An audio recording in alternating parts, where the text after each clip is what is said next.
என்ன நானே செதுக்கல சார். என்னை செதுக்குனவர் என் பக்கத்தில் நிற்கிறாரு.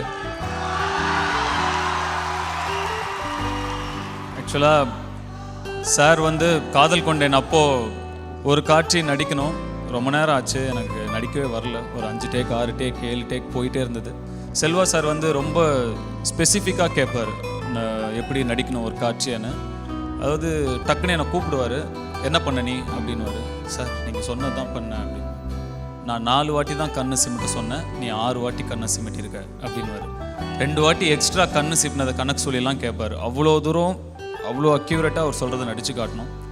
ஒரு நாள் அவ்வளோ பாவம் நிறைய டென்ஷனில் இருந்தார். அப்போ எங்களுக்கு நிறையா பட்ஜெட் பிரச்சனை. டப்புன்னு கோவத்தில் லைட்டாக டப்புன்னு கணத்தில் தட்டிட்டார், போடா அப்படின்ட்டு கடன்னு ஓடி போயிட்டான் அந்த பக்கம். அதுக்கப்புறம் ஒரு சும்மாவே வராது. அப்புறம் நம்மளை கூப்பிட்டு ஒரு அடிச்சிட்டாரா, அதுக்கப்புறம் சுத்தமாக வராது. இன்னும் கொஞ்சம் லேட் ஆச்சு. அப்புறம் ஃபைனலாக ஏதோ பண்ணி முடிச்சிட்டோம்.